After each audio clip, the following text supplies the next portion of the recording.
60 days बचे हैं तुम्हारे एग्ज़ाम के लिए और तुम मतलब सोच रहे हो कि यार मैं थोड़ा टाइम पास कर लूँ, ये कर लूँ, ऐसा देख लूँ सोशल मीडिया पे वो क्या कर रहा है नहीं कर रहा है, एग्ज़ाम पोस्टपोन हुआ कि नहीं, शायद ऐसे भी लोग बोल रहे हैं।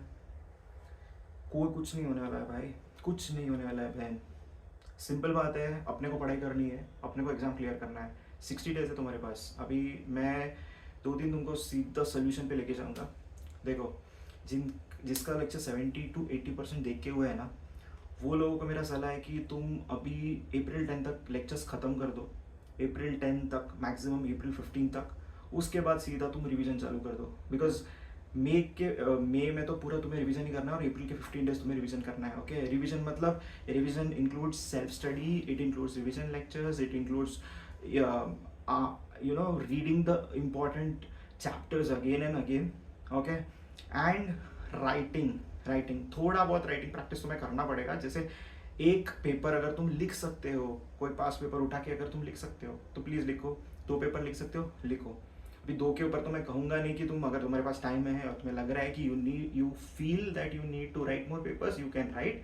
बट ये मेरा छोटा सजेशन है, थोड़ा सा पेपर लिख के ये कर दो। अभी जो न्यू सिलेबस में है उनके लिए तो पेपर अवेलेबल ही नहीं है। तो तुम एक काम करो, ICSI का जो क्वेश्चंस आते हैं या जो इंस्टीट्यूट ने कुछ पब्लिश किए हैं उनके वेबसाइट पे, या जो भी है उनके पास जितना आपका मटेरियल है उसके हिसाब से कुछ क्वेश्चंस को लिख के प्रैक्टिस करना। मतलब तुम्हें वो थोड़ा सा ग्रिप आ जाएगा सब्जेक्ट पे कि you will be able to rewrite और recall much better in the examination.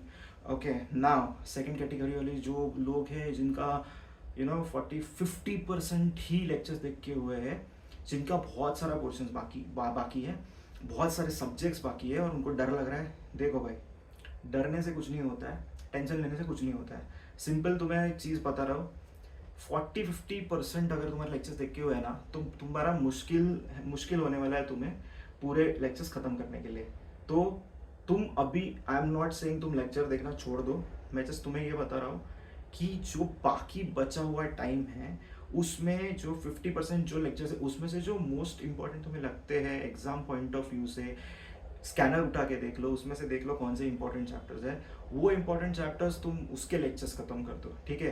अप्रैल 20 तक तुम्हारे पास टाइम है, 20 डेज है तुम्हारे पास।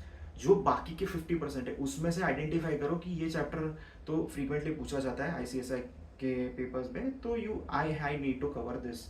Okay, and then by the time you complete it by April 20th, then you can start your revision for April 10 days and make it 30 days।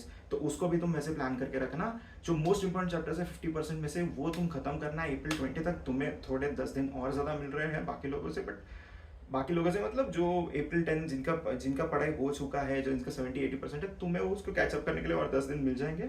तो ensure that वो जो 50% है उसमें से तुम मोस्ट इंपॉर्टेंट चैप्टर्स और जो मीडियम इंपॉर्टेंट चैप्टर्स है वो खत्म कर दो। That might be through your lectures और it might be through your revision lectures also. Okay, it's not necessary that you see the full lectures. अगर तुमने परचेज किए तो उसके फुल लेक्चर्स मत देखना, रिविजन लेक्चर्स देखना, तो तुम्हारा टाइम थोड़ा बच जाएगा। ओके, नाउ जी, थर्ड कैटेगरी ऑफ स्टूडेंट जिनका कुछ भी पढ़ाई अभी तक हुआ नहीं है भाई, 60 डेज बचे हैं। भाई बहन जो भी है देख रहा है, 60 डेज बचे हैं। तुम्हें सिंपल एक चीज़ करनी है, तुम्हें अपने आप पे विश्वास रखना है कि मैं अभी भी ये कर सकता हूँ या कर सकती हूँ।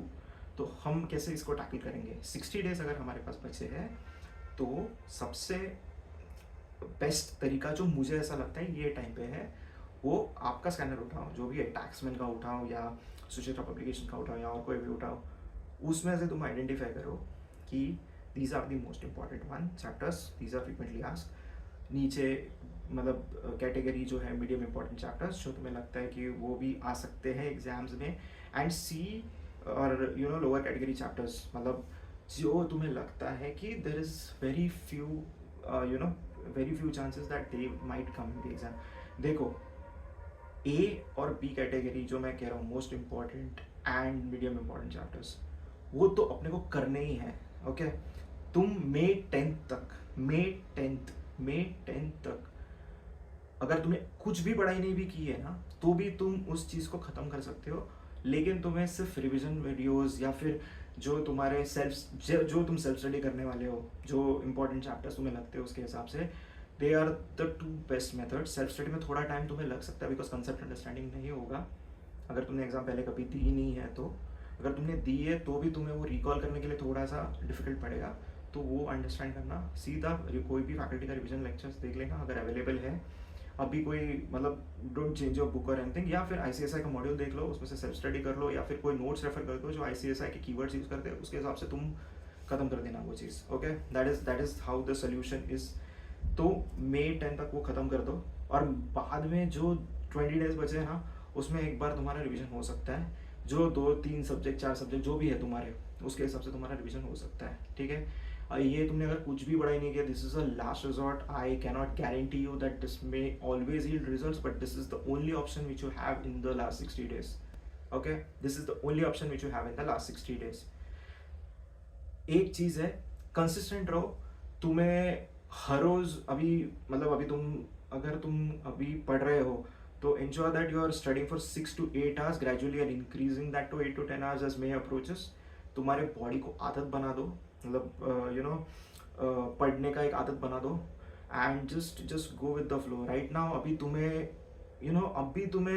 ज़्यादा पढ़ने की ज़रूरत है. अभी तुम्हें मोमेंटम बिल्ड करना है. वो जो फाइनल ओवर वाला स्लॉग होता है या ये होता है ना, मतलब जो फ्लरिश होता है ना, वो तुम्हें अभी करना है.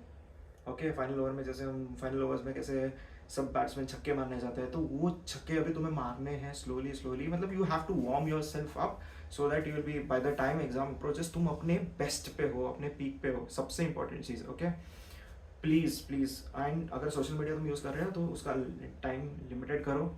तुम्हारे एग्जाम्स के ऊपर फोकस करो. ये चांस तुम्हें बार बार नहीं मिलेगा. ये एग्ज़ाम तुम्हारे लाइफ में बहुत कुछ चेंज ला सकता है. When you pass the exam, you're treated as a professional. That is the most important thing. And even if you pass 1 or 2 groups, you are closer to being a professional. So always remember, तुम्हारा exam तुम्हारे लिए सबसे important चीज़ है. बाकी सब can wait. तुम movies देखो, web series देखो, फैमिली देखो, कोई IPL देखो, ये सब तुम बाद में भी देख सकते हो. ये चीज़ बार बार आती रहेगी. Please you focus on your studies. There is a saying, a man with a direction can beat a man without direction. अगर तुम्हारे पास कुछ भी डायरेक्शन नहीं है ना, तो यार तुम कितना भी कोशिश कर लो, तुम आगे नहीं बढ़ पाओगे लाइफ में. तो बहुत इस वीडियो का आई सम इट अप, फोकस करो. मैंने तुम्हें बताया 3 कैटेगरी वाले स्टूडेंट्स हैं. जो जिस कैटेगरी में भी तुम फॉलो करते हो उसके हिसाब से तुम you plan your studies and you work accordingly whatever is necessary from your side. But stay focused, stay consistent. There is only one solution to passing the exam and that is to study with wholeheartedly and with sincerity.